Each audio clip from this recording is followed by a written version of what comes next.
And we're live. Hello all and welcome back to the Invictus stream. My name is always Mr. Harlan Jo Guthrie. And I'm here tonight with my very, very good friend, William A. Wellman. The hilarious and always entertaining Erica. I don't have a hat. And my lovely wife and the GM of tonight, Mrs. Jo Guthrie. I don't have a hat either. I'm sorry. Bullshit. You have a hat. You do have a hat. You just decided not to wear it. That's true. It's to the side. Bun life, right? Yeah, you have there your you go. buns up, and you don't need your guns out. Fun Blue. life. Yeah. Welcome No, back, we're great. ladies and gentlemen, non-binary friends, to the Invictus stream. We stream normally every Wednesday. We've taken quite the break as of late. You can blame me. What's that? You can blame me. No, it's okay. So basically, we did InvictusCon in March, and then we sort of haven't really streamed since. But that was Oops. a month ago. 1 month off. We did some video game We streaming. did video game streams. There's a few reasons behind it. Primarily, my amazing wife is pregnant. If you weren't aware, we're having the baby Yeah. Not right now. It'll come later. right now. Right Live this stream second. for you. End it. Let's go. No, That's for patrons only. That's for Patreon. Subscribe. That's behind a paywall. No, but yeah. So we were taking a little bit of time off as Joe was feeling under the weather and getting life in order. It's not in order, but pretending to. But in the meantime, we've been thinking of all of you amazing people. And tonight, again, we have the amazing Erica and William. Erica, what's going on in your life first? Anything you want to tell the peeps? I had a moment of adulthood today, which was great. Whoa. You ever do something that like you couldn't do as a child, and then you realize how much you've grown as a person? So Yes. Yes. I started baking bread today. Like I just got into my bread phase 3 years late into the pandemic. But I baked some bread. That's not the important part. I tried to cut the bread. It's just a loaf, right? And every time like I would cut a loaf of bread before as a kid, which is why I never did it, which I always hated unsliced bread, it always get that weird awkward angle and like it'd be uneven, it'd be awfully thick. Yeah. Yeah. So I got like a little thing to help me cut it. And I realized it was just as bad. I was dumb. So I figured, you know what? I'm going to try doing it myself, like an adult. Perfect slice. Whoa. It was beautiful.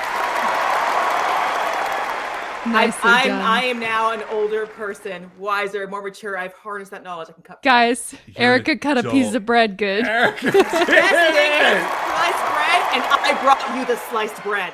That's Well, for me, you guys don't have You any. are the slice. That's awesome. I'm so proud That's of you. awesome. Genuinely, that's amazing. Yeah, slice. I mean, William, can you top that? The best thing. I cannot. You have learned the cherished art of the blade, and you can pass it on to everyone who ever gets a loaf of bread from you. It's a wonderful gift. No, but William, you got a lot going on. What's going on in your life, my friend? Well, it is the mid-season break for Hello from the Hallowoods. As of today's episode, we are halfway through season 3, which means we are 120 episodes long. Wow. There's 24 more to go before the season is done, but we are taking a month off so I can go edit a novel. And in the meantime, patrons, not only patrons, but every listener is going to get access to a number of Skull Sessions episodes, nice little conversations that I've had with some of my favorite horror writers, including you, Mr. Harlan Guthrie. So if you haven't gotten a chance to listen to that lovely conversation with Harlan, that will be on the air beginning of May. It was a blast to get to talk to you. I really enjoyed that. And you also have Silt versus John and Mina. Yes, the other Skull Sessions episodes that will be airing in May include the Silt versus Tanya Ransom from Nightlight. And lastly, Emily and Alex from Parkdale Haunt. Parkdale That's Haunt awesome. Gals. I love that Good you lineup. sprinkled in the whole thing. I'm also going to edit a novel. Just I know, Yeah, just like, by the way. A novel that I wrote myself. That I I'm just wrote going to myself. edit it myself also. Where can people pre-order? I know it's not pre-ordered, but it's like you can sign up to get notified when it's pre-ordered. Where can people go? Yeah, well, there's a link through in hellofromthehallowoods.com. I believe... Wrong one. it has to be really quick. Well, There we go. TikTok. Yeah, go there. It's in my like author link. You can find it from there. Hells yeah. Get up to the pre-order. Pre. There's a line before you have to get in line. There's a line before you get in line. Well, you just get to get known when it going gets known. Yeah, that's what they say. Yeah, for us, new episode of Dice Shame comes out tomorrow. Episode 35 in season 2. A pretty fine one. It's fun, I think. I haven't listened to it, but I did it today, so I'm sure it's fine. It's great. Has anyone done a pre-listen? Yeah, Alex Nursall did. Excellent. From Parkdale Hunt. Everyone's connected. Everyone's The connected. Incestuous. Here they this are. Yeah, world. we're very, incestuous. Oh yeah, I love Harlan, that. you were in today's episode of Hello and Halloween. Oh, that's right. Also Yeah. that. Dash was in. I totally forgot. Well, I saw it on Twitter and I retweeted it, and it was a blast to do. And I'm excited. It's Maybe all we can, connected. maybe we get to Nicest, see- most modest plug I've ever heard for everyone's own shit in my life. Like, holy crap. Well, what? Yeah, I mean, it's not sliced bread. Put it that way. It's I not. can't, We can't we can get to establish that. you're not gonna It goes pass sliced that. bread, thing, everyone Yeah. else's I stuff. mean, it's the best thing since sliced bread, and you That's did it. right. You mastered Exactly. it. Yeah. I allow you to be on the list with me. Yeah, which we appreciate. Please don't kick us off. Yeah, for us, new episode of Dice Shame comes out tomorrow. New chapter of Malevolent came out today for patrons. The new part of Malevolent will probably come out the second week of May. It's not going to be May 1st because May 1st, which is 5 days away today, the entire series of Divisor launches. And everyone on this stream has heard it. Erica hasn't finished it, but everyone else has finished it. Let's call them out. No. And it's been a real fun time getting here. So good. If you like science fiction, horror, gore, I want to call it. That's a good word for it. Yeah, and I would say a pretty decent story. Definitely check out Divisor. It is everywhere on May 1st. You can find links at divisor.ca. I don't know how you managed to make a podcast gory, but it is. Terrifically. Terrifically gory. I if you enjoy science fiction horror, please check it out when it launches. If you can, give reviews to each of the episodes and share it with people. I really want this to be kind of a big splash because it's not really common. It happens, but it's not really common to just drop a series this way all at once. And I kind of want to not prove a point, but I want to show other people that it can be done so that you get more shows that you like dropped all at once. So, if this works out well, then maybe other shows that you like will be doing the same thing. So let me help you, really. This is You're for you. welcome. You're welcome. No, honestly, because I'm really proud of it. I would say this is my best as of now. Like, hopefully I get better. But as of what I can do right now in my life, I think Divisor is probably the mostly best example of what I think I can do. So if that's exciting to you, if you want to see someone creatively throw themselves at something and just kind of judge it for what it is, I don't know why you'd want to judge it, just enjoy it. But if you do, that's for you. Check it out. Critical analysis is an essay after every episode, and if you don't complete it, you don't get to read the rest. We listen to the rest. I should say, there were a few people, because the Great Old One Patreon supporters have already gotten the series. They got it on Thursday of last week, and most all of them have listened to it, and some of the analyses and like the essays that were after were It's meaty. fuel for my heart. They were so good. It's exactly the kind of thing I wanted to create, where people would like think on it. Anyway, that being said, I should also mention that Shamers, our Patreon supporters at $25 and up, get it what's today? Today's Wednesday. Friday. They get it this Friday. So Well, they get it 3 or 4 days early. Friday, which is like Thursday at midnight. Yeah, or Thursday at 10 p.m. Or if maybe I a get few bored. hours earlier. Probably Thursday at 10 p.m. That's why you gotta do it So, at like- 12:01 or 11:59. That's the It's like 26 hours from now. I'm the worst at this because I'll be like, it's done. I'll just do it. Yep. So I'm going to say conclusively that the Shamers will get Divisor probably Tomorrow 10 night. p.m. tomorrow, which is Friday. And actually, I was thinking about this, and I'll just say it. Some now, too. places in the world. Well, because I was like, I'm going to release it May 1st, and I was thinking midnight. But what I think I'm going to do is I'm going to do British Standard Time midnight, which is like 6 p.m. our time. And then that way I get away with like seeing people, you know, listen to it before bed. I'm thinking, I don't know, maybe The time zones. I love it. Yeah, go for it. right? That's You the can whole point of fuck being with a time global zones. community. Just pick one. I also hate, I mean, we all grew up waiting for the thing, you know, whether it's the package to arrive, your birthday to arrive, and I've always hated waiting. I always love it. Like, nothing makes me happier. That's not true. We're having a baby. But many things don't make me happy. I love when, like, you're waiting for a package and it's, like, supposed to come at, like, 3 p.m. And then it comes at, like, 11 or something. You're like, oh, yes, like a good number of hours early. Oh, AM. Okay. Yeah, not PM. No, I like it when things come early. Like, it makes me feel really Even good, when you it's know? like super mundane. Yeah. Or when you're sitting in the movie theater and it starts 5 minutes early, you're like, oh. I don't know. I love that feeling. And I think I'm always the kind of person to be like, all right, a little bit earlier. Like, just because I hope people feel that same way too. Anyway, this has been a stupid detour. The important thing is Divisor comes out May 1st. Please check it out and share it. But that is it for that. I'm not going to say anything else. I'm really excited for tonight's game. Joe, is there anything that the audience should be aware of? Yeah, absolutely. Okay. I know that this is called the Thaw, a Dogs in the Vineyard game. That's very generous of a description. I'm going to be taking advantage of, stealing the setting and the lore from Dogs in the Vineyard, and entirely overlooking all of the rules and gameplay. In the bids, we call that paying an homage. Yes. Yes, thank That's you. what we do here. We pay homages. Paying an homage to Dogs in the Vineyard. I've wanted to run this game as a campaign for a long time, ever since I read it in 2017. I think it was probably one of the first games I read when I was granted access to Invictus's giant library of RPGs. It always struck me as something really interesting and unique. Unfortunately, it's extremely crunchy. So, yep, we're not doing any of that. I'm taking the pool of dice approach that they actively recommend in great detail in the game, and that's it. We make a pool of dice. We'll talk about it later.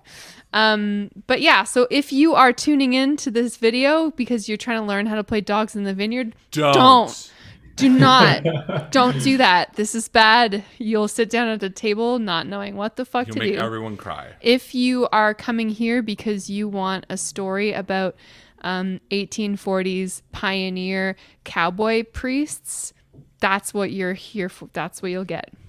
That's what I'm here for. Yeah.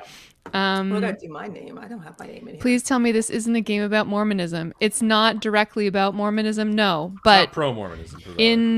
in effect, it is similar to Mormonism. Yes. But I think we're the bad guys, aren't we? That's for you to decide, I'm going to be Harlan. the bad guy. I'm going to show you what Mormonism really is. Did you bring the pamphlets, or was I supposed to do that? Carly, I'm wearing the so long an underwear. Invictus game. Yeah, that's right, Carly. You got it. I'm wearing the big, long underwear. Yeah, it's magical. That's what Yeah. they got, right? They got weird underwear. So now that we've gotten that out of the way, and hopefully everyone's expectations have been thoroughly managed, Let's do it. let's play this game. Priest. We ready to do Pioneer Kung Fu Fighting Priest is what I heard. Okay, well that's No, I'm kidding. All right. Yeah, ladies and gentlemen, non-binary friends, without further ado, the Thaw.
The mountains out here are so tall, they peak above the snow line. This time of year, the snow comes down their slopes and hits out past the valleys and deep canyons, waterfalls smashing through the ice and carving wiggling lines into the rock. The bare earth is host to shoots and sprouts on warmer days, hopeful and green. The country is thawing out now. You can almost feel the frost in the ground relaxing like an exhale. You're traveling together for the first time since your training at the Dog's Temple out in Bridal Falls City. You were taught to shoot, to ride, preach, ask questions, be patient, be discerning, to survive. By the time they were done with you, you were a more capable and confident person than whoever you were before. You were taught scripture, ceremony, cosmology, demonology, and doctrine. They initiated you and inspired you to take up this important duty, to take up your place in the order set apart to the preservation of faith and the faithful. Casually, you're known as the King's Dogs, or Life's Watchdogs, or just dogs. Though you may be young, you're here now, ready as you'll ever be to travel between the faith's isolated congregations and hold the faith together. And as you crest the final ridge that lies between you and the first branch of congregation, the first settlement you come to, White Church Canyon, the cold air stinging your lungs, who are we looking at? And what kind of a dog are you? Harlan? You're looking at Brother Oscar. He's got his kerchief constantly covering the bottom half of his face, as he has severe burns all down his jaw and neck. His hands as well are burned from a terrible fire that took the lives of his parents many years ago. He rides on horseback, the black steed beneath him, walking along the stone. He's a hulking man, 7 foot, with a wide jaw if you ever saw it, and his eyes black as night. And yet, eyes are kind. There's a warmth in his eyes, a warmth that seems to say, I want to help. He hangs at the back of the three, looking over his shoulder, wary for those who may approach. Erica, who are we looking at? So we are looking at basically a gray wall of shoulders and just a woman as square in her body as she is in her face. She's tall enough to see at the tops of everyone's heads around her. And she's a very stern expression staring down on them as well. She's clothed in this gray, plain, featureless dress, and her head is covered in the same featureless fabric. She has an intensity around her that seems to be focused at nothing in particular, that very, very clearly looks like it's trying to snap to someone's attention at the first sign of moving in the wrong direction. This is Sister Lena. She comes with a presence. And William, last but not least. Brother Lark just barely wakes up as the horse thumps over the heavy pass, keeping as much to the front as he can. Brother Lark has always wanted to go out on an adventure like this, just like Brother Vance famously did in his first adventures, back before he got big and famous and became a defender of the mountain range. Brother Lark wears the traditional coat of the dogs, which is a bit of a trench coat with winding black and brown and yellow patterns, lovingly quilted by the people he knows back home. On the back is an embroidered map of his hometown with his parents' house outlined in red. Should he die in the line of duty, they'll know where to put him back. And unlike most dogs, he wears an iron on each hip, because if that iron is the fire by which a sinner's soul is guided, he can guide twice the number of sinner souls that way. Indeed. Whitechurch Canyon is a larger settlement than some, host to some familiar relations of yours, perhaps.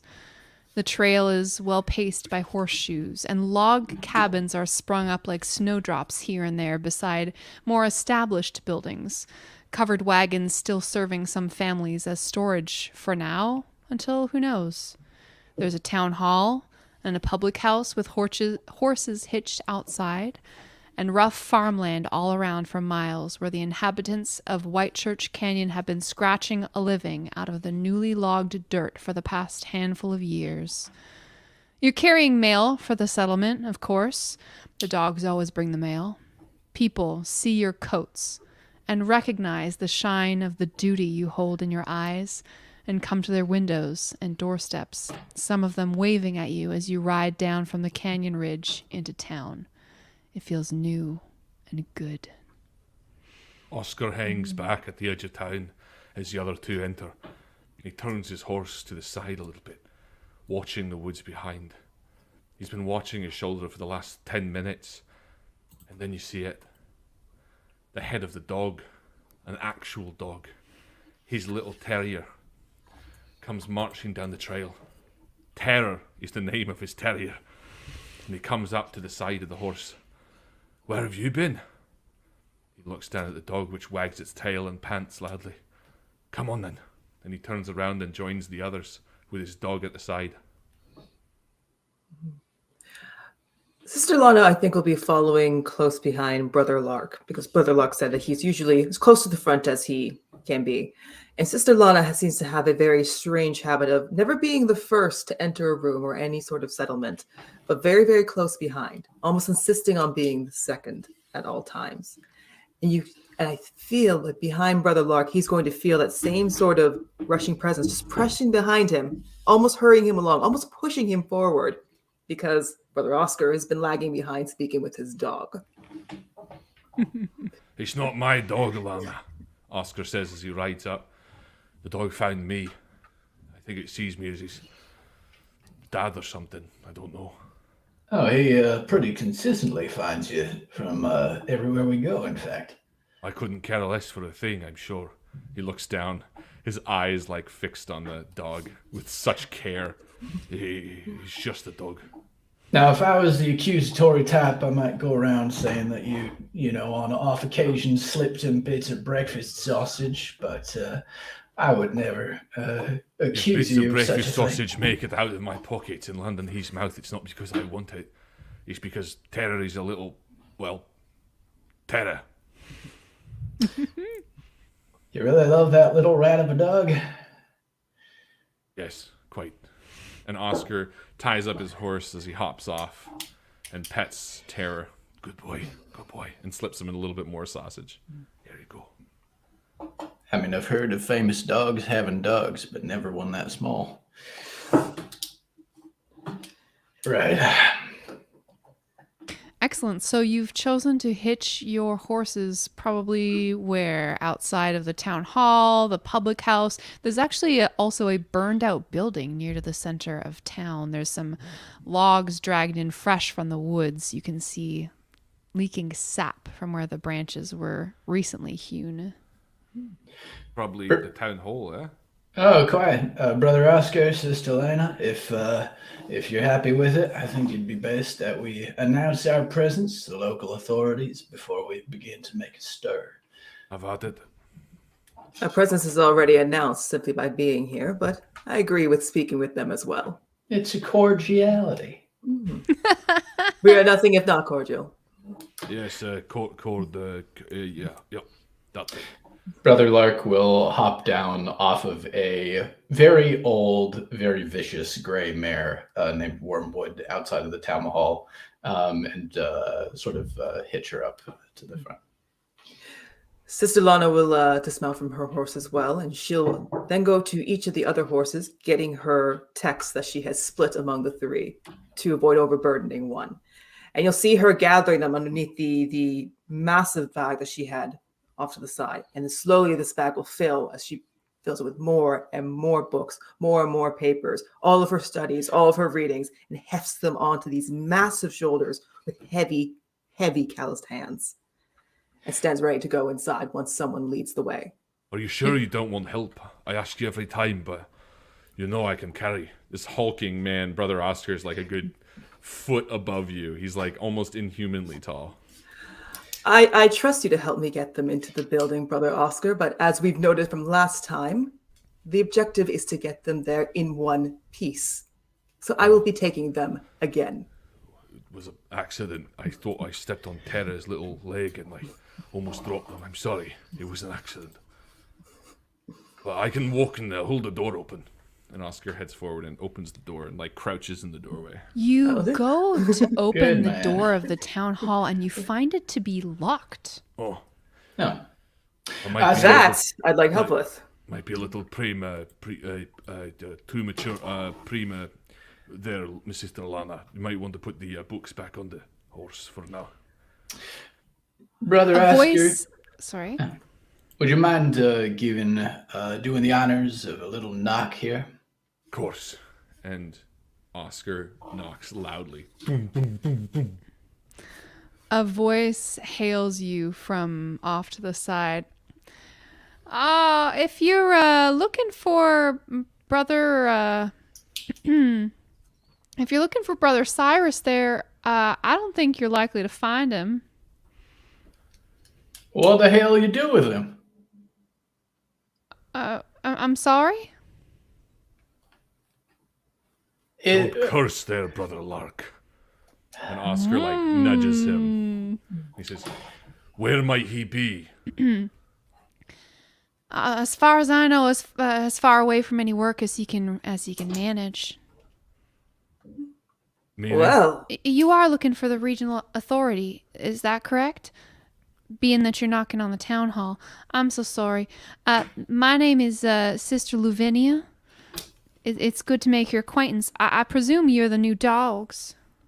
Correct. Well, That'd be welcome. us. Well, We have mail and Sister we're looking Lavinia.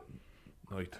if Brother Cyrus is not here, I take it that you are in fact the regional authority at the moment. Oh, well, that is very, I mean, I don't mean to say that you're being presumptuous or nothing, but I merely know that, well, Brother Cyrus tends to his duties in a, shall we say, slight way. This building is almost never used. I see. Well, it looks like our first order of business will be attending to Brother Cyrus after we get inside. Now, produce the key. Where might he be? Often he's at the public house, entertaining, or occasionally he can be found just, well, I don't mean to tell tales out of school now, but he does tend to go around to different people's homes and, well, he's begging. Interesting. Well, we'll head to the public house first and see if he's there. I consider the key produced in that sense. And she puts down her bags with a heavy slap of paper that's almost cratering in front of this door. And Oscar And turns to turns- Lark and says, "That's less care than I gave them." Where is Well- the public house then, Sister Lavinia? Oh, it's just there. You can see it is the taller building there, the 2-story. Thank you. Appreciate your time, Sister Lavinia, and I do apologize for my wayward tongue if I offended you in some manner. No, that's just fine. I understand that maybe you have some tendencies from the big city. You don't have any news from the place where Bridal Falls City? We actually have lots of mail that we're excited to give out. If you'd like to come to the public hall, perhaps we can let everyone know the news. Well, of course, that sounds wonderful. My sister actually just gave birth. I'm sure she'd love a blessing for her babies. Well, I'll see you soon. And she curtsies meekly and and heads off, looking over her shoulder to get another look at these newcomers as she trots away. What do you make of that, Sister Lana? I consider Man this who's- a more promising start than last time. It's a man who's specifically ordained to be top of the ladder here at this town, and he's slacking off in his responsibilities. That's some might call that a disgrace. Yes, but I appreciate that he had the dignity to be stupid enough to stay in town. Let us Yeah. not judge again like we did last time. Let us weigh the facts as we find them. Yes, the house is not open, but remember, temperance, kindness, we need to be level-headed in this time. Ah, Of course, we'll bide our time until we see what we are facing. Right. Well, it sounds like we can inquire if he's not at the public house on any doorstep in this town, and we'll find that Brother Cyrus has crossed it. Shall we get a refreshment, a glass of chaste water, my brothers and sisters? If you can ensure that it's chaste, of you course. know I only drink milk. The three of you head to the public house. Boom, boom, boom, boom. That's Brother Oscar's His steps. They're heavy so footfalls. The dog trotting along at your side. Yeah. This is like a saloon, except they don't serve alcohol here. It's, The way it should be. that's right. Temperance in all things. So they serve some lemonade. They've got some sarsaparilla.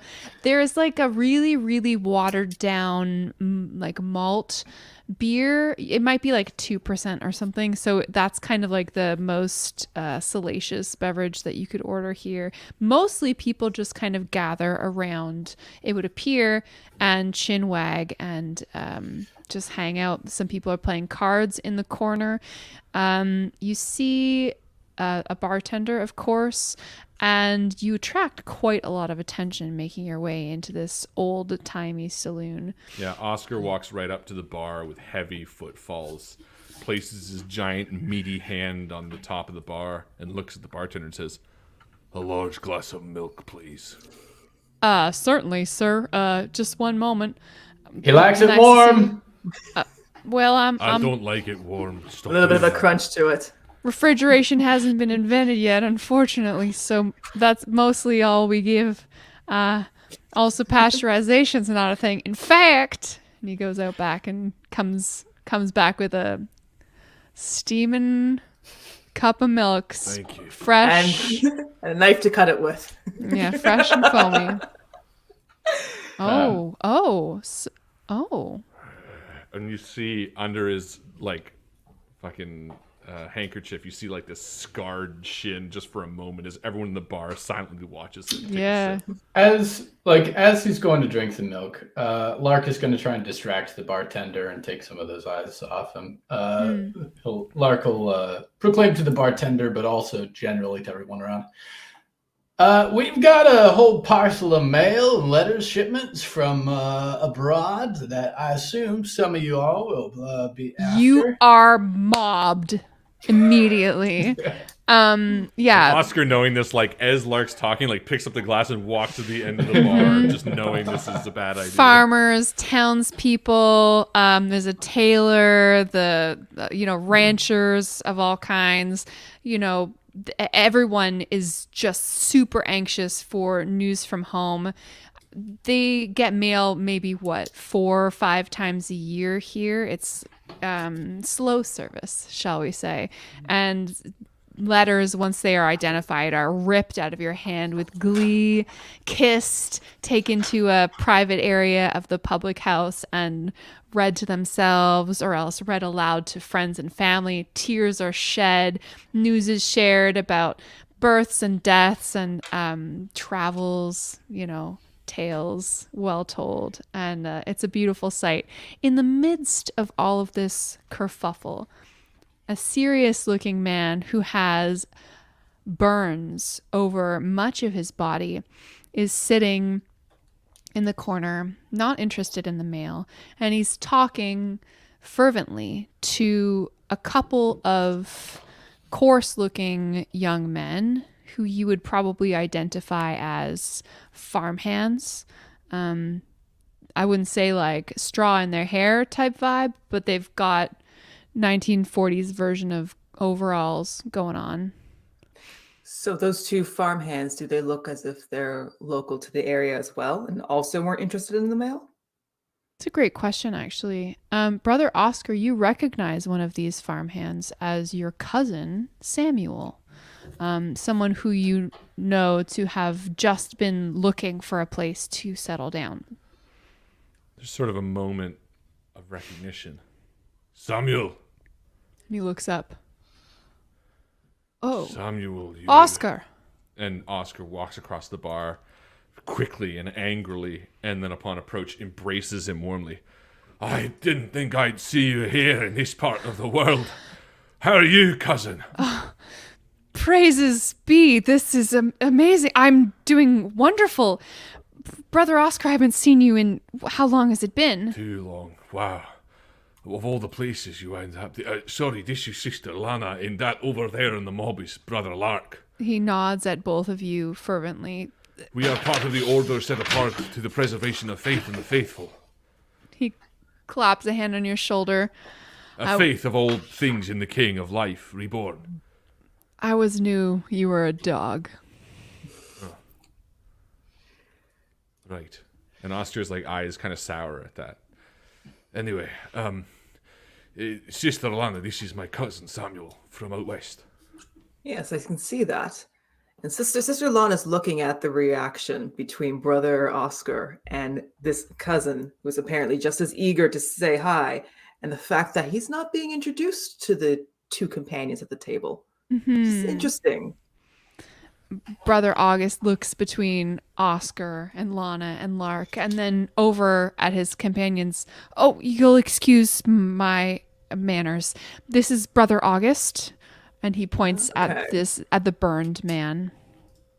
And Brother Obadiah here, another youngster like himself, someone who looks far too sunburned for how early in the season it is. What happened here? Oscar immediately changes focus and walks towards the burned man. And again, you can see Oscar's hands are scarred with burns as well from many, many years ago. The church meeting house burned down. I was terribly injured in the fire. Healing well, thankfully. I could do with a prayer or ceremony, if you're willing to give it. Who burned it down? He gives a sharp exhale and then shakes his head with disdain. Now hold on. Name. Oh, hold on. That's Schuster with two O's you got there. You're gonna mix it with Schuster with a C. There you go. Who's Oscar? Brother Oscar, you found some friends? This is my cousin Samuel, and this man just told us that there was a fire. Brother, pleased to meet you. Perhaps you saw it when you came into town. We did. Who caused the fire?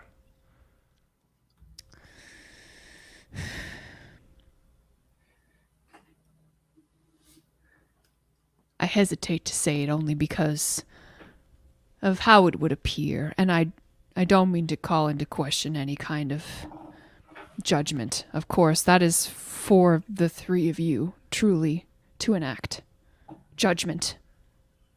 And maybe this is the right time, now that the three of you are here, to talk about this more openly. And Brother Obadiah sort of puts out a warning hand, and Brother August shakes it off. No. I've kept quiet for too long. The steward, Brother Theophilus, and you know that the regional steward is kind of like the person who's tending your flock while you're not here. He's, I wouldn't say a priest, but someone who's held in higher religious regard, whereas the regional authority, Brother Cyrus, is more in charge of political governing state type stuff. Brother Theophilus has a grandmother who lives with him, and she is one of the mountain people. Claims to be converted to the true religion, but I believe otherwise. I think the steward's calling is a farce. He's done nothing to protect his flock, and this fire, I believe, is because of some judgment that our town is being visited. My friends here at the table, these are honest laborers. He's starting to get worked up now. People who have traveled here to help the farmland for work. We haven't seen the thaw come yet. There is evil at work, and I pray that each of you will find it and stamp it out. He raises his glass of root beer and takes a drink. Root beer, drinking so early in the morning, are you? Sister Lana looks at this reaction and very, very pointedly asks, "You believe that this is a judgment? I'd like to know, how far have you spread this belief?" Not far, as I said. Just those closest to me, these young ones, and my wife. But apart from that, it's not for me to judge. The private thoughts in my mind, the things I speak to the king, to our Lord. That's between me and him. But now that the three of you are here, I feel free to speak. Brother Obadiah was Brother Obadiah. August, Brother August. The burned man. Mm-hmm. I see. I would encourage you to take from your past preferences to stay very quiet. You understand that your belief can affect others, can cause more problems, can lead to the very thing you are suggesting. So I would advise you to keep this between us. Your friends, your wife, should have the same message imparted upon them. Silence, lest you do more damage than you've done. Sister Lana, clearly if there is a blight on this town, we need to hear about it. You don't Yes. suggest that these men don't share their concerns with us. We've heard it, and we will continue to hear the rest, and no one else shall know. Simply as a preventative measure to stop some innocent grandmother from receiving the brunt of frontier justice, you understand? I want to take this opportunity here to resolve our first conflict. So what did I do? No, this is great. Conflict happens when there's something at stake, when one or more characters are in disagreement with each other. This can be as simple as an argument, as trying to convince somebody of something, can be as vicious as a gun battle or a strangulation. It can escalate over the course of our resolving this conflict. And so we're just going to play through it, and I'll walk you guys through it. So I would say that probably Sister Lana is in conflict here now with Brother August, who, now that the three of you are here, does not intend to still his tongue and wants to spread his belief wider among the village. That's what's at stake, essentially, is, will Sister Lana convince this man to keep his mouth shut? Okay? So we set the stage, the beginning of this conflict. And this is all Dogs in the Vineyard stuff, and I'll tell you when it all goes to fucking pot. The opening arena, as it were, where this conflict is taking place, what's around, features of the environment. So, for instance, we are in the public house. There are tons of people nearby. All Brother August has to do is raise his voice accidentally, and this whole conflict will come to a screeching halt. What else do we have as features of the environment? Anyone who wants to join in can explain. Maybe it's very noisy. Maybe you guys have some authority because you're just new in town and he's feeling a little bit uneasy. Do you know what I mean? You also kind of have the physical mass of Brother Oscar and Brother Lana sort of standing over this table, blocking, Absolutely. basically forming that physical wall for others sure. to see, and kind of looming over these three people at the table as well. Brother Lark is also there. Yes. Okay. So we'll acknowledge those environmental features and then decide who's participating. I put forth that it would be Sister Lana and Brother August. Brother Lark, Brother Oscar, would you like to contribute to either side of this conflict, or did you kind of want to stay out of this and see how it I goes? think I'm going to stay out of it. Yeah. If possible, as is often when dealing with Sister Lana, Stay out of her way. I'm going to work on the collateral and try to keep the tensions away from this little zephyr brewing up in the back. Sounds great. All right. So we're going to put together a pool of dice for each of Okay. us. Erica, your dice are a bunch of D6s. Everyone's are going to be. Okay. We're choosing 2 attributes for this situation. I venture that this is something that is going to be governed by will as well as body. As you're saying, there's a little bit of some physical intimidation being used here. Yeah. And then will is also the measure of how aggressive you are, how confident, how tenacious. How do you feel about that? Well, the body is fine, but as far as will, we'll see. Okay. So as far as those 4 attributes I had listed to you earlier, Yeah. what position are body and will on your list? Body would be second, will would be third. Great. So you will choose 3 and 2 dice. So you have a pool of 5 right now that you're working with. Okay. So your top attribute would be given 4 dice. Your second attribute would be given 3. All your D6s. third would be given 2. Your fourth just gets 1. Okay, so that's your base pool of dice. You've got 5 to work with. Okay. Now you'd add extra dice for any relationships that you have listed that come into play here, for any traits that you've chosen that give input on the situation, any equipment that you have. Like if you were getting into a gunfight, you would definitely include your gun as one of those things.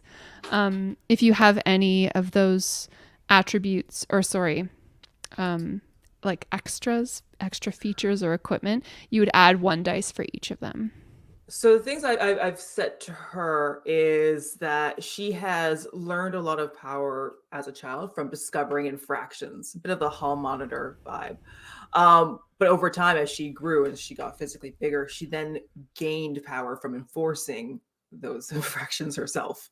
So I had those as 2 different points, just, kind of how she grew up and then as she actually is. I don't know if those are still treated as 2 different points, or if they're basically the same thing. I'm not sure how they're different. I do like that you would be saying that, like, you basically get off on this power dynamic. Yeah. And so you are comfortable in trying to force someone to do what you want them to do. I would say more of the discovering, like people breaking the rules, would be more of an acuity thing if we ever went that direction. So I would say the second one about having really gained power, learning to enforce. Cool. These things Let's add herself. 1 Yeah. dice for that. I'm also going to be rolling dice for my character. So this guy, in terms of body, if we had talked to him a couple weeks ago, he would have been great. As is right now, he is recovering from, let's say, 2nd degree burns over 70% of his body. So he's not doing great. Right. And his will. Okay. And I think that's why Oscar is kind of like defensive of the guy too. Like Lana's like, you shut your mouth, and Oscar's like, well, hold on, because he's a guy who kind of reminds himself, him, Okay. Oscar. so we've already strayed quite a bit from the rules here. We're going to stray much, much further. Now that we have a pool of dice, you and I are going to play Liar's Dice, which is Oh a my gambling God. game. The benefit that you gain from having extra dice essentially means that you know to greater accuracy how many dice of what kinds are in the pool. Harlan, do you want to explain how to play Liar's Dice? Sure. Basically, you all roll your die, Okay. and then you each take turns making bets on what you think all of the die are showing. So, for instance, you're all going to roll your die. Okay. And let's say you look at your die only, Erica, and let's say Okay. you have 3 threes. You could say 4 threes. And what you're saying is between your dice that you see and the dice you can't see, you're guessing that there are 4 threes. And you go back and forth basically making guesses that way until one person says liar. And when someone says liar, you got to show both your dice and see if you were correct. Okay, so I'm saying what the total number of, So this of is- dice are. This Yeah, is what you medium think, stakes. Oh, basically. cool. We're And- gonna do best 2 out of 3. Yeah, the Okay. only rules is that when you're making bets, you have to increase in either the denomination or the number of dice. So like you say, oh, I'm guessing 3 threes. If Joe ups and says, I'm going to say 4 threes, you can't go, I'm going to say 2 threes or 2 twos. You got to keep getting higher until you're at 6. Or you can say, well, Harlan can say, I think you have 2 threes, and I'm going to say, I think you have 2 4s. Yeah. That's also as long as allowed. it keeps getting higher, you're fine. And then all you have to do is call liar the minute you think, like if Joe, for example, says 3 threes and you look and you don't have any threes, I would be like, okay, liar, because that means she has to have 3 threes on her roll. You know what I mean? Yeah. That makes sense. to me. Okay. So going into this game, I have a pool of 4 dice, and you have a pool of 6, I believe. 6, Which yes. means that Sister Lana You have an has advantage. the upper hand slightly. Okay. So we're going to go ahead and roll our dice together, you and Okay. I. All right. The virtual dice are spinning. It's fun. And since I would say you have started this conflict, you are going to start first by predicting how many dice of a certain value are in our combined pool. You can either like make a straight up guess or bluff, whatever you want. I will say, let's see. I would say we're doing easy mode right now. I shouldn't be pulling shenanigans, I assume. Do whatever the Do fuck whatever you want, but the minute want. she calls liar, Okay. if you're wrong, you lose. Okay, I'm going to say 4 1s. Liar. All right, let's do it. How many do you have? I have 2. I have 1. So you lost. 1. Damn it. So what that means is we are going to escalate the situation by 1 degree in my favor. And we're going to Okay. play a total of 3 times. And the winner Okay. of these 3 get to dictate how this interaction Cool. occurs. So we're back in the action. So okay. back in the action, Brother August stands up and he says, listen, I'm a man of the faith, good and true, and I always have been. And I will always respect the presence of the dogs in Whitechurch Canyon. But the truth has to be known. Now we're going to play again. Okay. Okay? Same dice pool. We're just going to roll and bet. But now Joe gets to go first. Oh, Yeah. I rolled again. Like, okay. Yep. Exactly. Oh, no numbers. Okay, Roll good. them all again. Okay. Same number of dice. Roll it again and we start. So I'm going to say we have 2 1s. Okay. Now you can either say 3 1s or 4 1s, or you can move to 2s or 3s or 4s. Anything else, it has to be higher. Okay. So I'm going to say 2 2s. Mm-hmm. I think we have 3 3s. I'm going to say liar. I have 2 3s. I have 1. Yes! Success. Brother August wins. Best Okay. 2 out of 3. Well done. That was fun.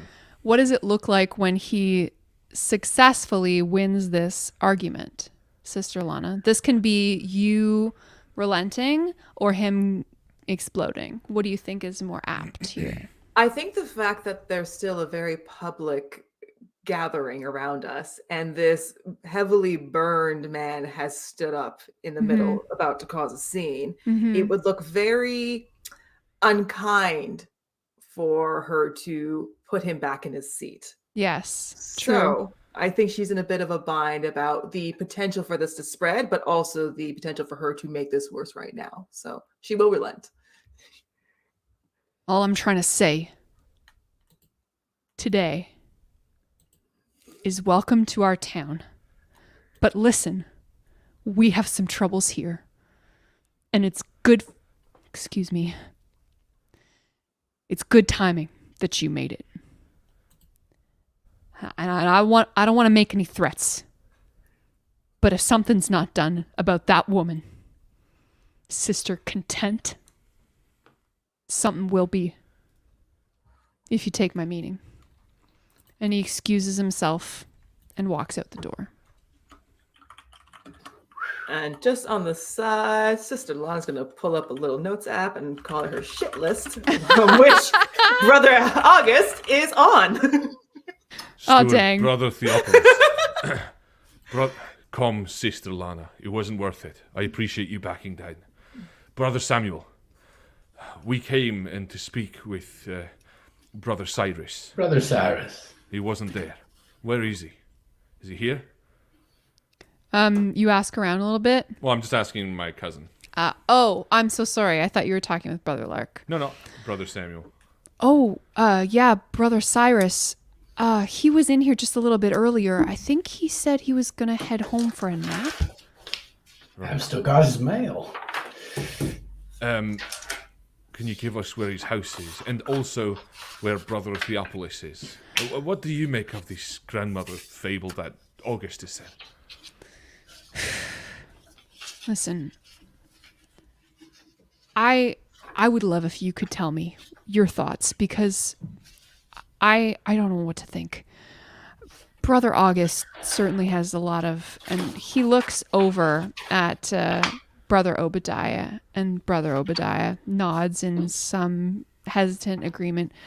He's got some interesting ideas that I don't know are necessarily, on the up and up, to use a common colloquial term for the 1840s.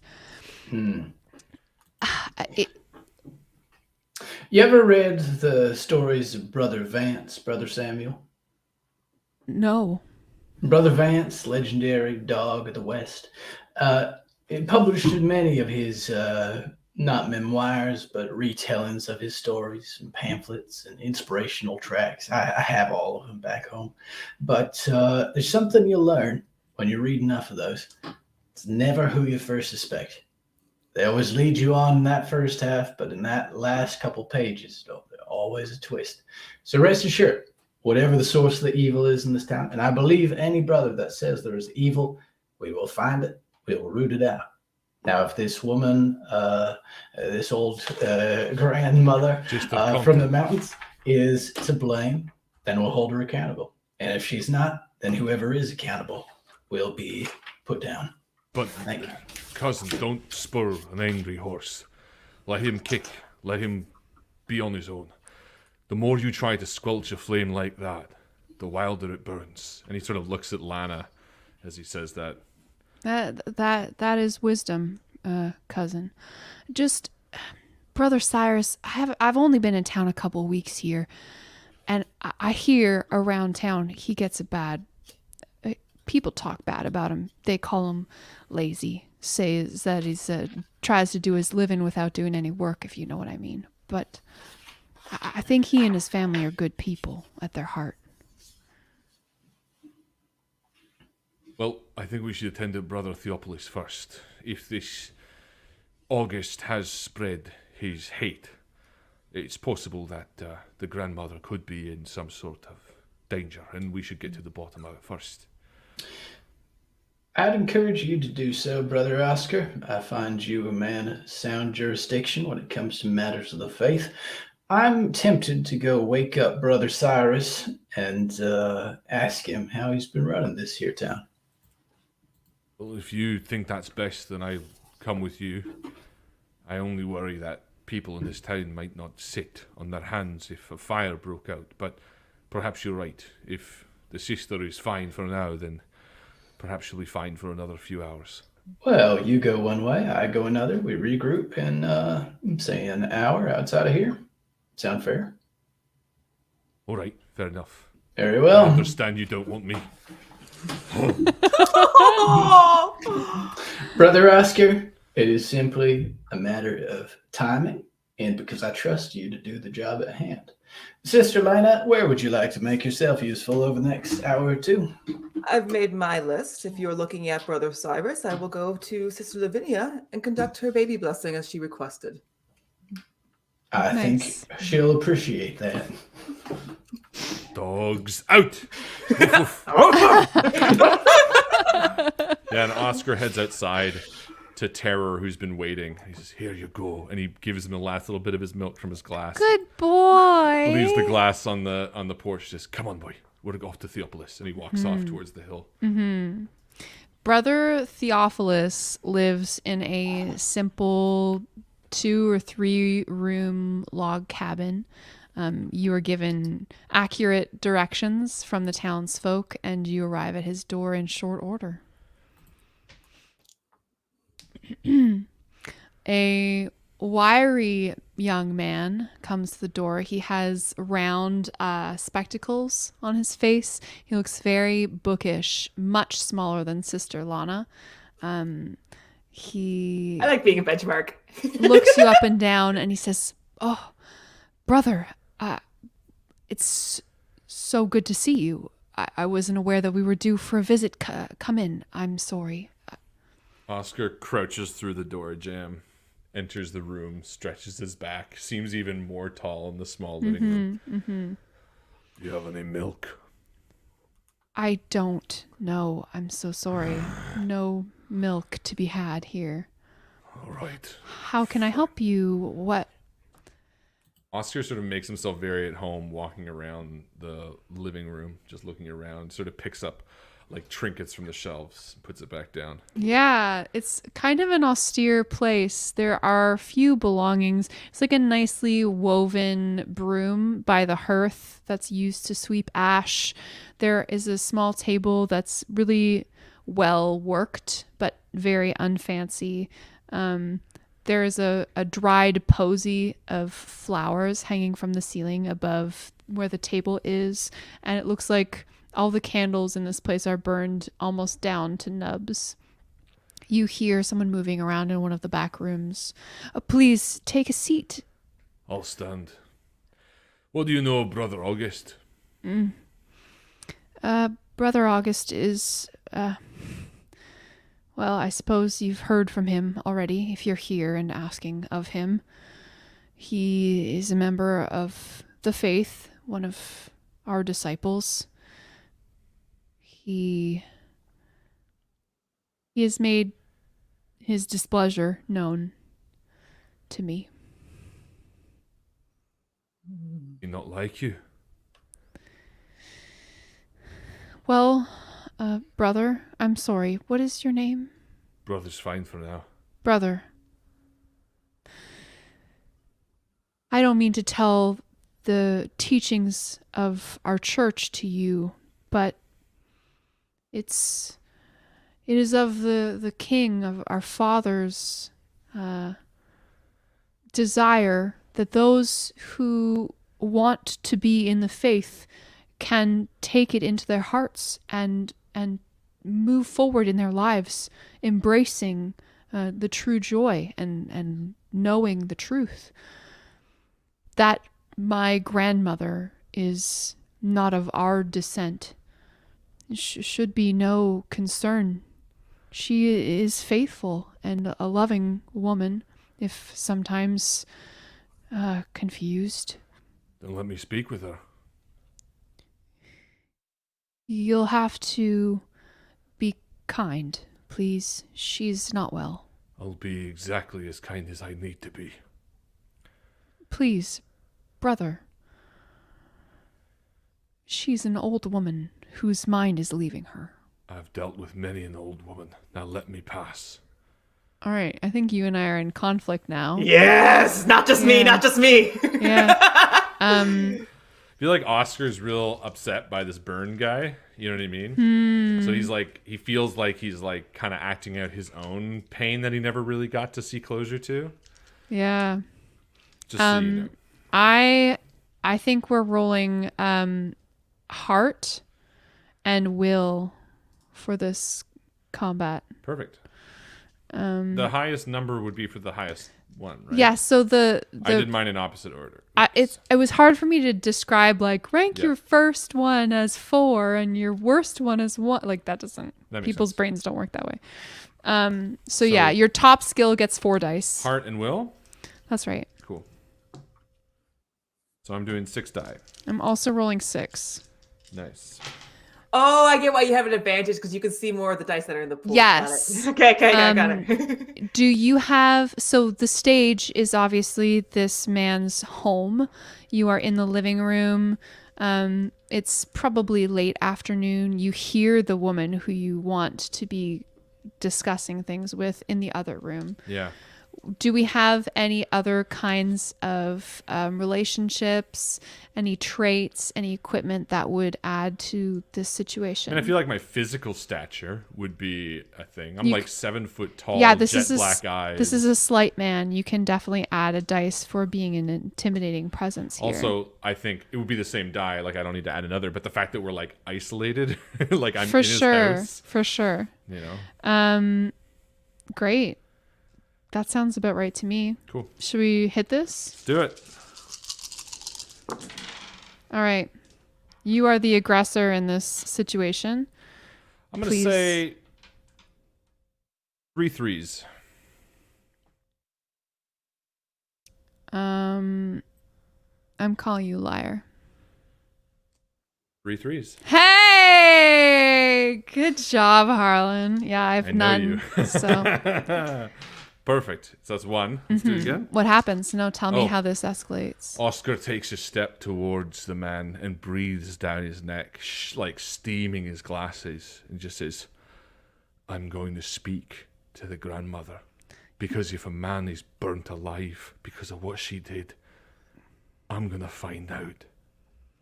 You watch as this man's face pales, and he's clearly afraid of you. All right, my turn. Yes. We've got 2 twos.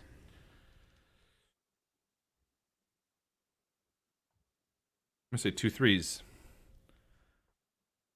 I'm gonna say 3 threes. Say 2 fives.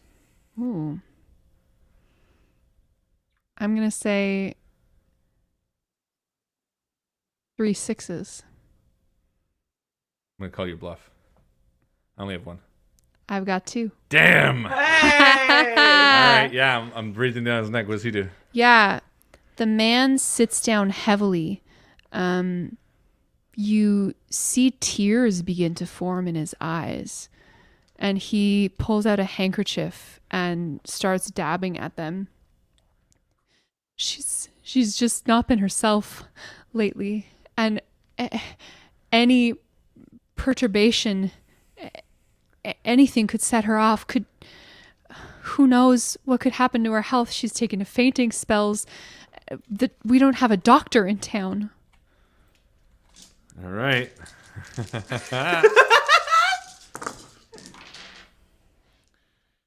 2 ones. 3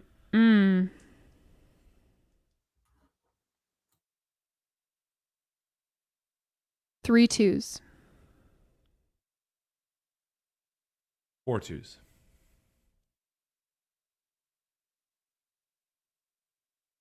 Liar. I have 2. I have 1. Damn it! All right, you win. His distress is beyond what you were prepared for. Fine. Please, just... I won't speak to her then. But what comes down on you from this town is on you. And Oscar leaves. What? And then, yeah, you head out. Yeah. All right. Brother Lark, where are you heading? Well, is it safe to assume that Brother Cyrus stays in the town hall or that he has a different residence? He has a different residence. It's actually just behind the town hall. Then that is where I'm going. Gonna give a polite toodle-doo knock on the door. Nothing happens for a minute, and then a kindly looking woman, she's actually fairly attractive, comes to the door. She's modestly dressed, long sleeves, her neck of her dress buttons all the way up. She looks very chaste. She nods at you. "Oh, good afternoon." Hello, are you Brother Cyrus by chance? "No, I'm Sister Marilla. Brother Well, I appear to be confused then because I was informed that a brother Cyrus abides here. I apologize for the inconvenience. He does. No, of course he does. That's my husband. He's just having a sleep right now, a lie down. So I heard. Must have been a busy, tiring day for him. But lucky for him, I brought little mail from abroad. Yes, I have, I believe. You said you were Sister... Yes, Sister Marilla. Sister Marilla. Well, I do have... Oh, please. Two for you, actually. Oh, and she takes them from Nice, you. Nice flower press paper they use on that envelope there.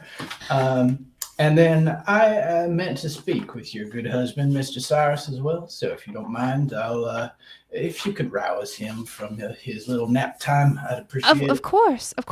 Just wait right here. And she closes the door. No rush, my dear. You hear some movement from inside, a deeper voice speaking, and then her higher pitched voice speaking.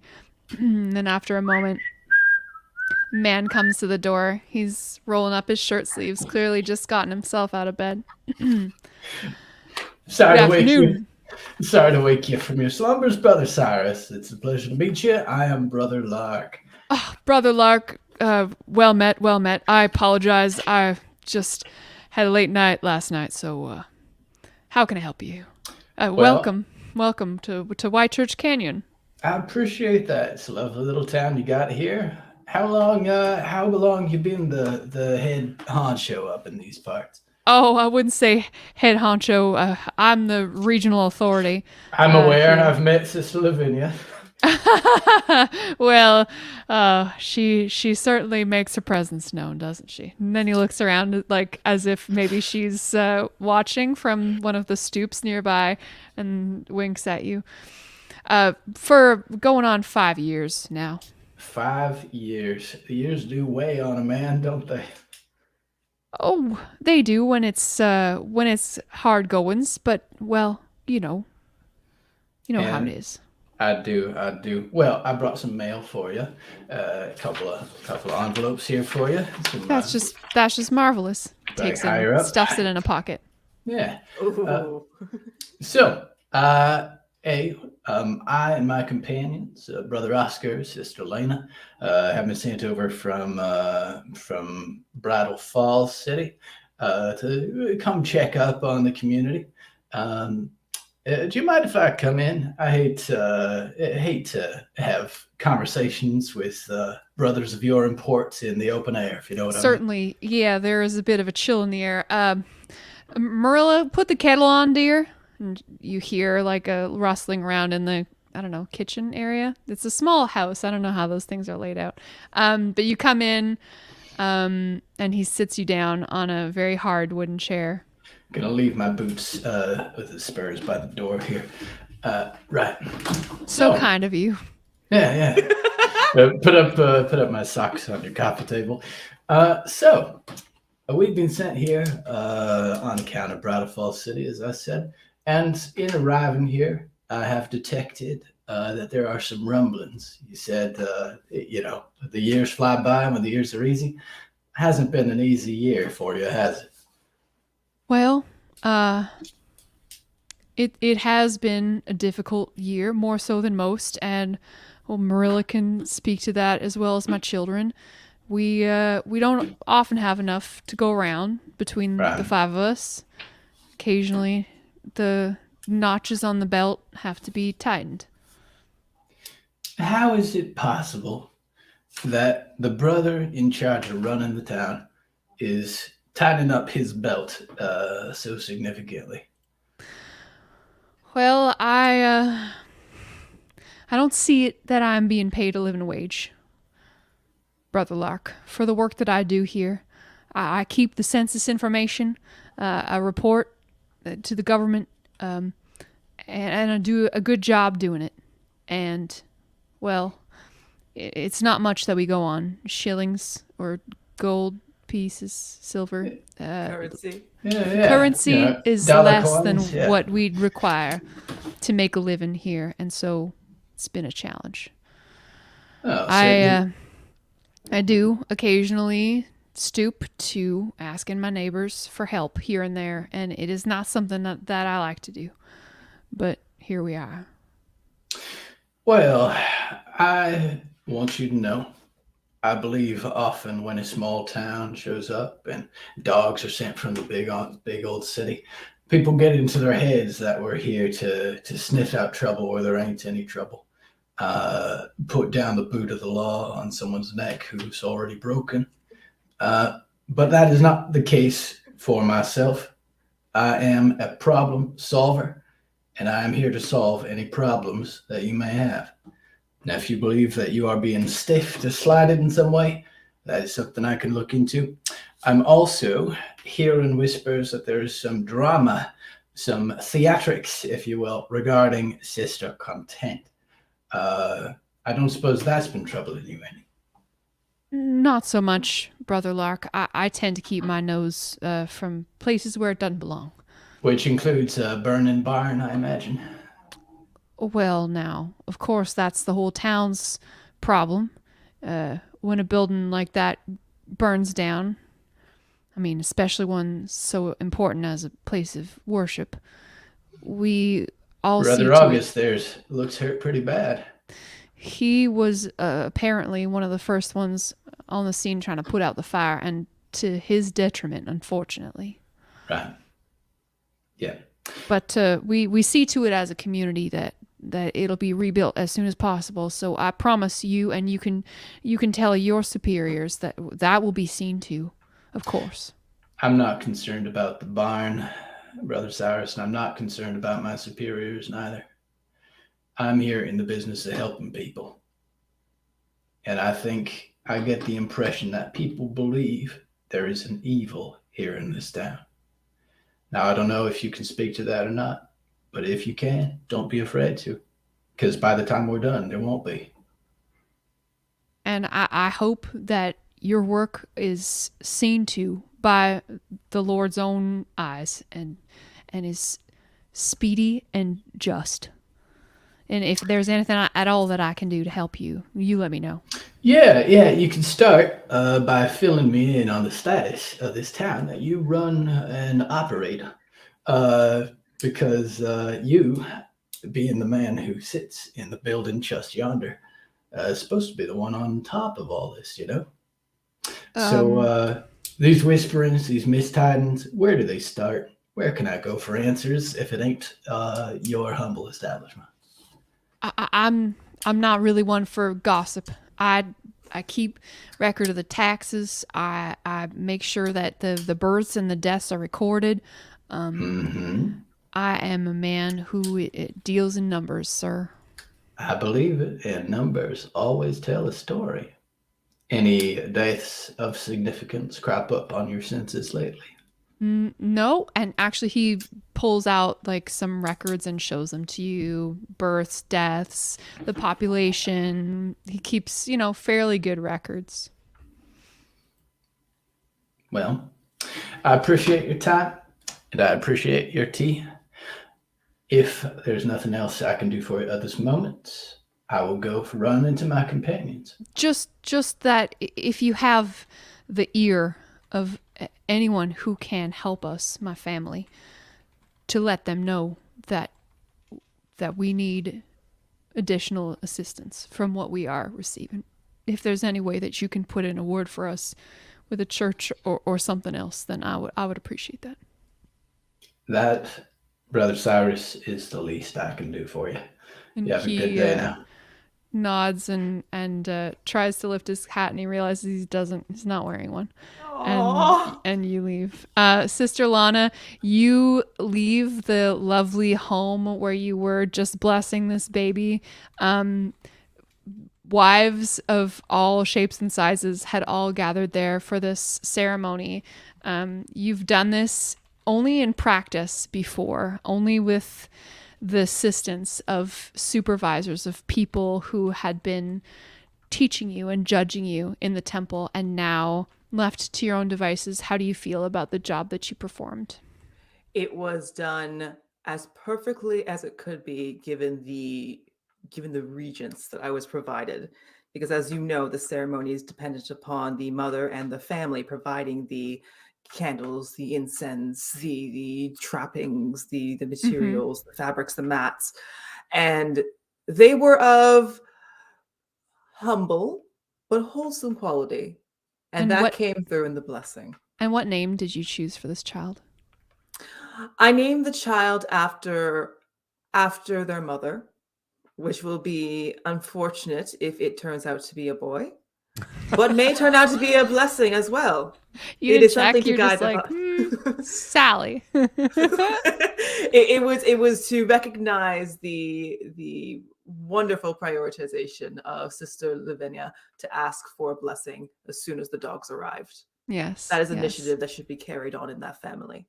That's right.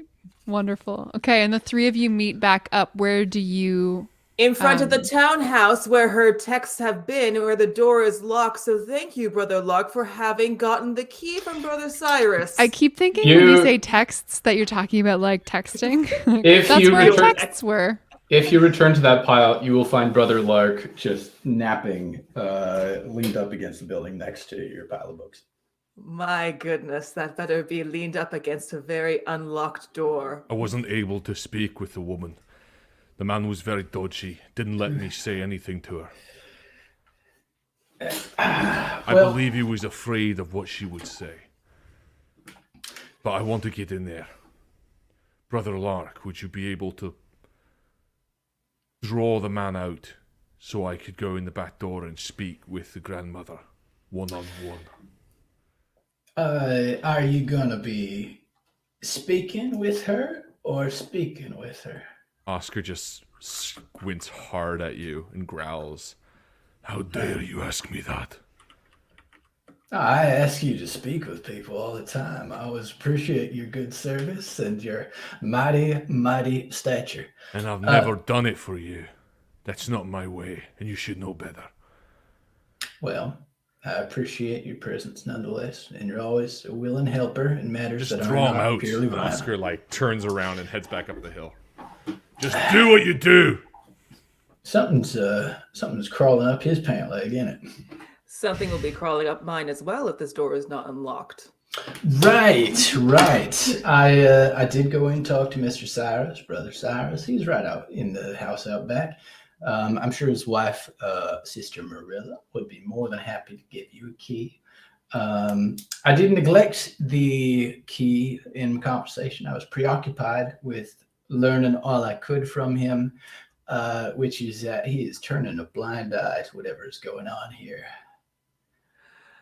Brother Lark, it is good to know that I judge everyone by their own standards and that yours do not account for things like solving the very first problem we were confronted with upon arriving in this town. So I will overlook this because it is unfair to put it upon you.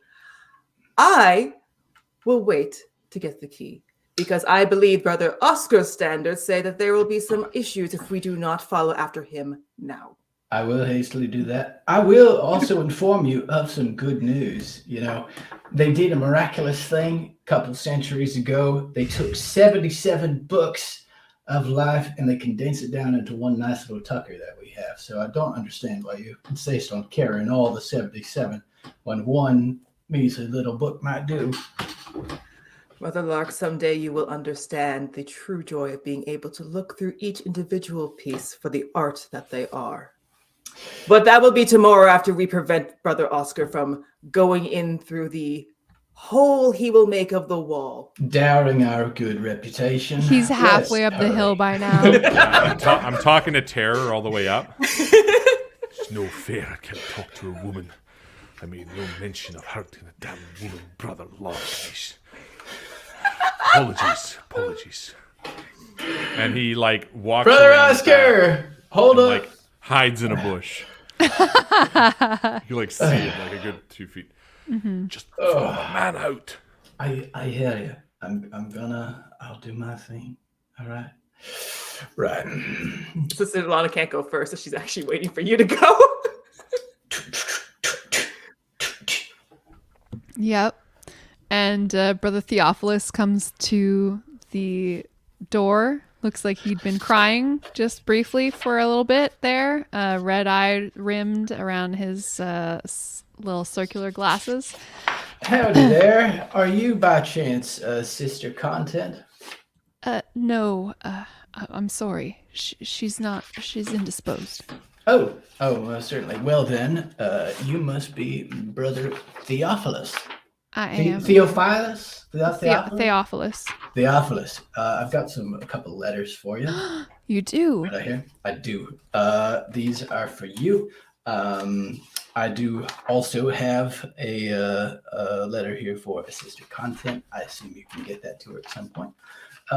Moreover than that, though, I and my companions are here to solve a bit of trouble in town, which I fear is brewing. If you'd be so inclined, I would love to get your side of the story as we're gathering our notes about here.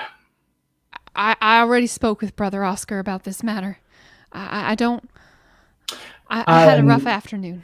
I imagine you did. If you spoke to Brother Oscar, rest assured, Brother Oscar does not represent what Brother Lark intends to do with this town. I'm not in the business of harassing the innocent. I'm in the business of problem solving. And you, it sounds, sir, have a problem.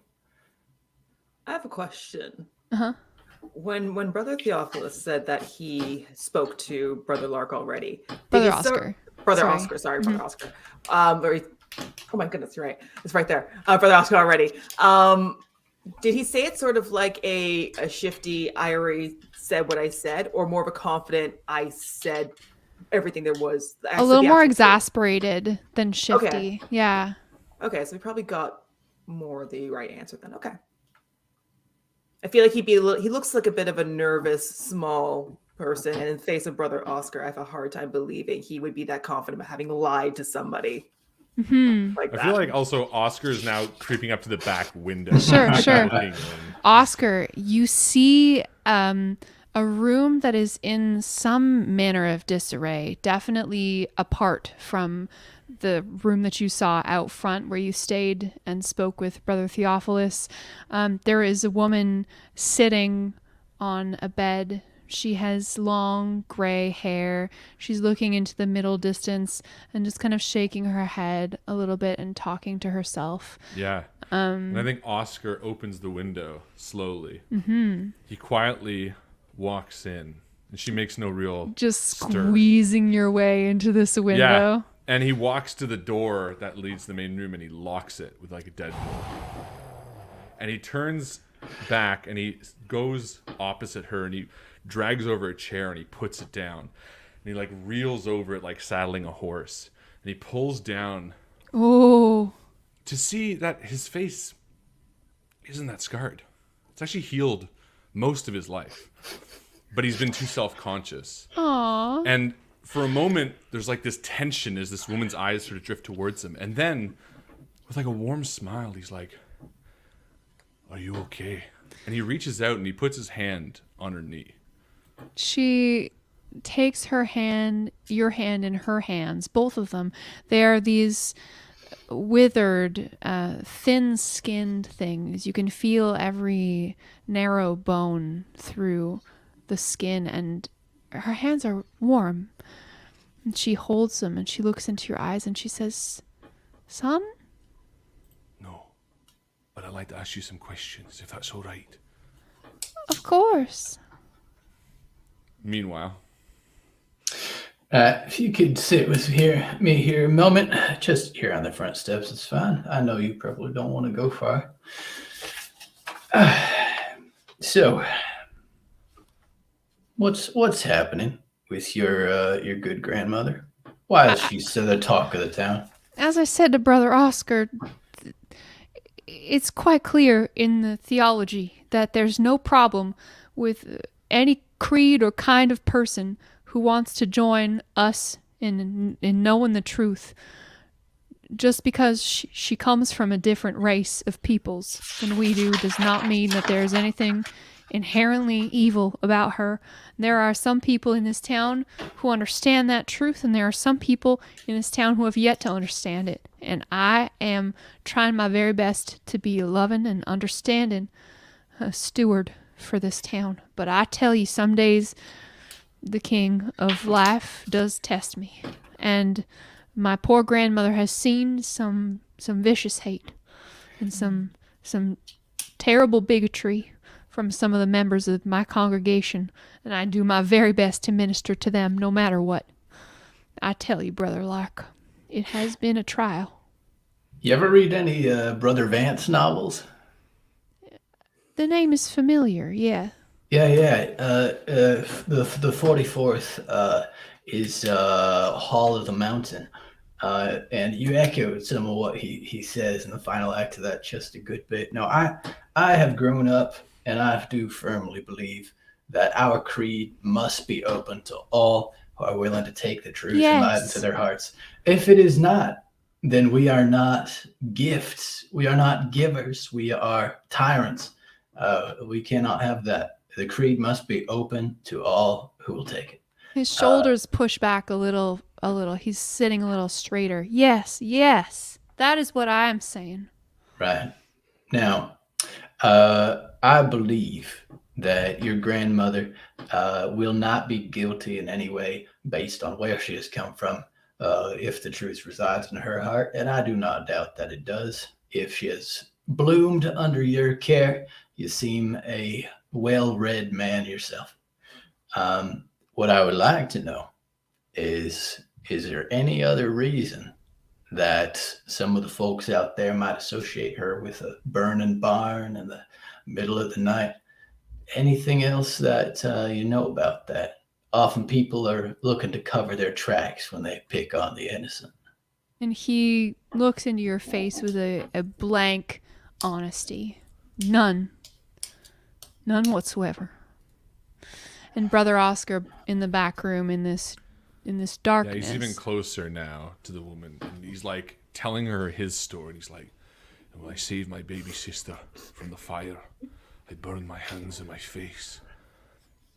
People like your son tend to think I'm a monster. Always think the worst intention of me. But that's not what's in here. I know that. Now tell me, please." And I kind of imagine he's kind of been like cyclically kind of trying to remind her of the night and like talking to her and trying to like, you know, remind her of anything that might happen or just get anything from her. When I go to church, I am accompanied by my son. That is all. And she takes your hands up to her face and looks at them in the light that's coming through the window that you'd opened. And she looks at the burns there, and she brings them to her lips and kisses them the way that you would a child who's bringing you some injury. And then she puts your hand back in your lap. She says, "Now, where else does it hurt?" It's all right. And he stands up. He wipes a tear from his eye. He pulls his mask back up and he kisses the top of her head and he unlocks the door and he goes back out through the window.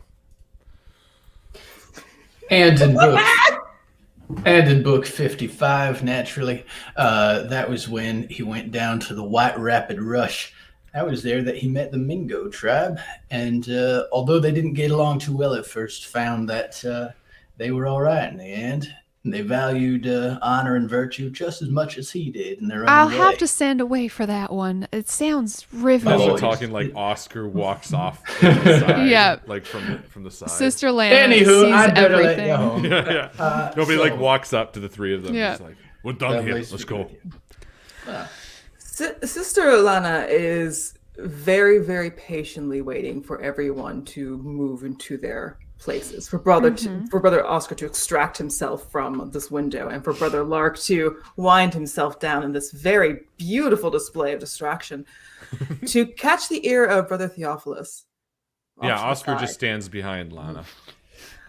And she says to him, "Brother Theophilus, you mentioned there was no guilt to put upon your grandmother, but you also mentioned that your flock, some of them, had tried to prevent her from joining us.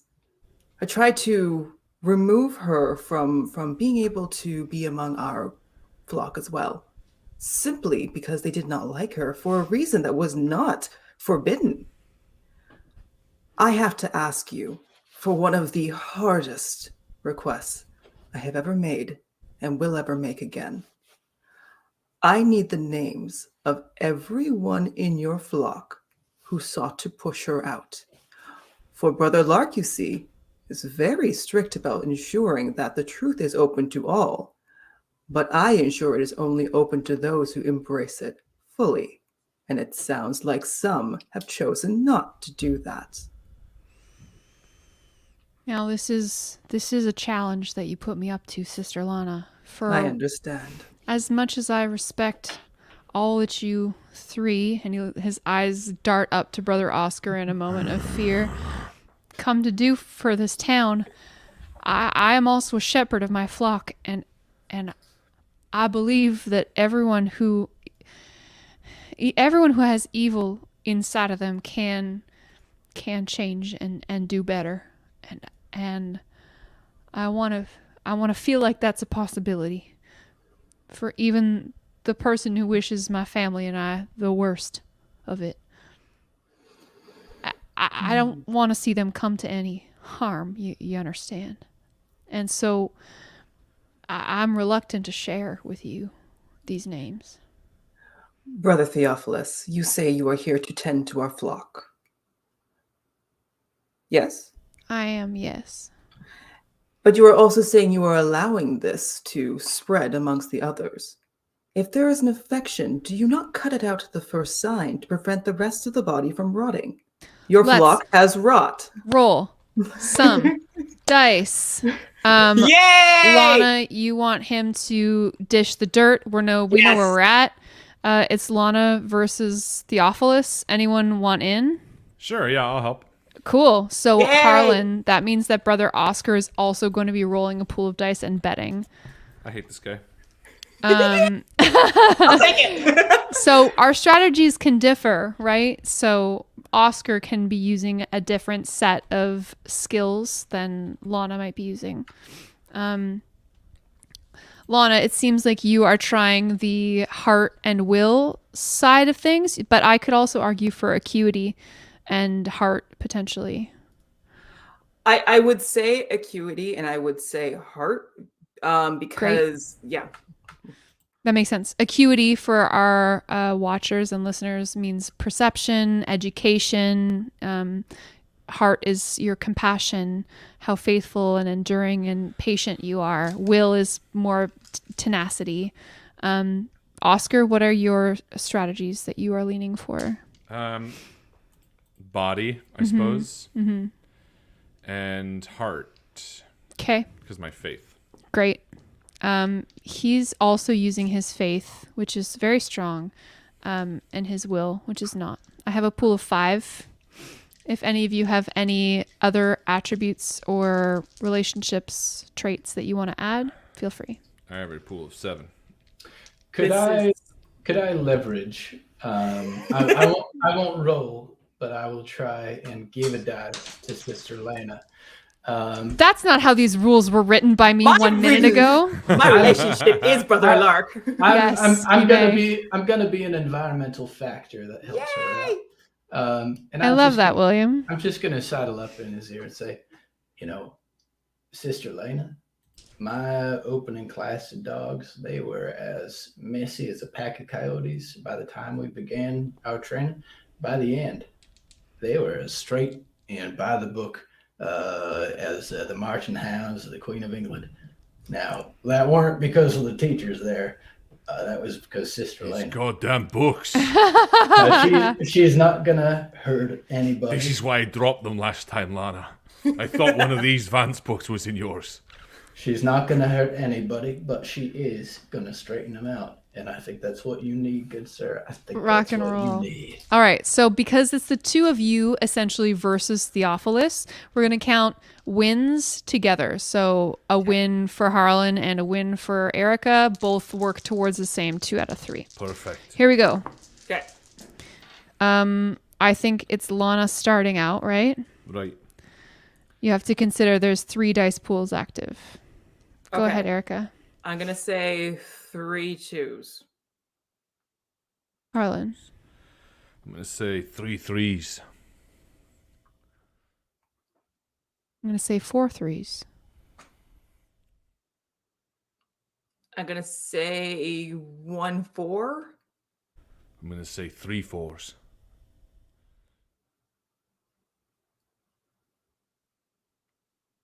This is harder with 3 people. 3 4s? 4 4s. I'm gonna say Wait. liar. Oh, it's your turn. Oh, let's call her a liar. That's fine. Go for I it. was gonna say liar. All right. Oh wait, but no, you're right. It's supposed to be your turn. My apologies. Yes, it is. My apologies. Oh, now I gotta decide if I'm gonna do. Dang it. Did we fail 1 together? 5. 1 5. That's That's okay. We're good. Just What, put 1 all 5? the pressure onto Joe. 1 5.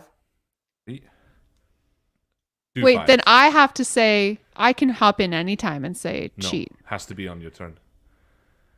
But then Only because I just cut him off from being able to say liar. but then anything that Erica says is going to be given as de facto because you're never going to call her on That's it. true. That's true. That's true, Yeah. that's Okay. true. So in that case, do you want to go ahead with the lie that you called on the 4s before? Yes. I think anyone can call lie at any Okay. time. Yeah. I wanna shouldn't do have called you off. So you said 4 4s? I said 4 4s. I'm going lie. All right. Who's got 4s? I have 1. I don't have any. I don't have any. Oh yes. All right. How do you push the ball closer towards Brother Oscar. Theophilus spilling I it? forgot what we were trying to do actually. You Trying want to get Brother him to spill the Theophilus? beans on the naughty ones. And Yeah, you want Oscar names? steps up and says, "I spoke to your grandmother already." Oh. But then he puts his hand and says, "She deserves the truth," and that means finding the answers for her. Yes. I love that. That is so good. That is so good. All right, let's roll again. Okay. All right. My turn to retaliate. Okay. I'm going 2 1s. 3 1s. 3 2s. That's a lie. Okay, I have 2 2s.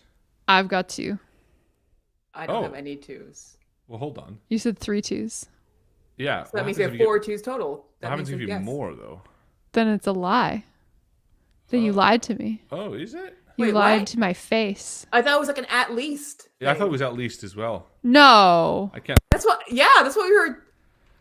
Maybe. Is it Oh, I not didn't know at it had to least? be. I on thought the- you had on- to say exactly how many. I don't Oh, remember. no. Let's find out. I appreciate that we've abandoned the rules behind Dogs at the Vineyard to Just- also ignore the rules for life. You know what? Rules are optional. They always have been. What's the defining trait of Sister Lana? Okay, let's abandon those. Don't worry about that. Harlan's frantically reading. I have been doing the at least option. So In if your mind. So if I've been wrong before, or said that I had something, then that was incorrect because that's what I was No, operating off of. equal to or more. Okay. wins. So that's Okay. 2 points for us. We win. You do win. Yay! All right. I What- thought it was equal to or more. So Oscar laid down that heartfelt moment. And That was Lana. good. and How you- and then he adds, Oh. she says she still loves you. Oh. Because she tried to kiss my hand thinking I was her son. Or Yeah, whatever, right? yeah. Oh, sorry, and then he Sister steps Lana back. knows to shut the hell up when things are going her way. So she I like that. allows it. It's a great strategy. Brother Theophilus hangs his head. He says, I can't believe I'm doing this. It's Brother August. Brother August and Brother Phineas and Brother Thaddeus. Phineas. And he takes Thaddeus. your hand, Brother Oscar, and he holds it so tightly, and he looks up at you, and he says, "You have to please give me the opportunity to make this right for myself, for my congregation, please." Of course. Everyone has a chance to fix their own mistakes. I'd allow it as well. And I think we're going to end it there for tonight, guys. Dogs in the Vineyard, ****, part 1. I really like that Dyer's Lice mechanic, frankly. Yeah. Did you say Dyer's Lice? Sorry, Liar's Dice. I'm Lixdexic. Dyer's I like Lice, a very different kind of yarn experience. I really like it. I think it's more fun than the original game. I enjoy it too. It worked out really well, actually. I really like the vibe of like dicing and Old West theme. Yeah. I It think works. that's where I played it. I think it's in Red Dead Redemption 2. Is it? Now that I'm thinking about it. I think it's a game that's like a mini game that you can play in it. Because I was wondering kind where of I played remembering it. it from Pirates of the Caribbean 3. Oh, is that where they played Yeah. it? Someone mentioned Pirates of the Caribbean. I saw someone mention Red Dead. Oh, that's it then. There you go. Those two things. That's it. That's the intersection of their Venn diagram. It's just dice games. Ladies and gentlemen, non-binary friends, thank you so much for hanging out with us tonight. This was an absolute blast. Thank you to Joe, my lovely wife, for running once again an amazing game. Thank you to my good friends William and Erica for hanging out with us and being cool, zany characters. Again, you can check out hellofromthehallowoods.com for William's newest episode. There's going to be a bit of a break, but you can check out the Skull sessions. They're going to be going out throughout the next month or so.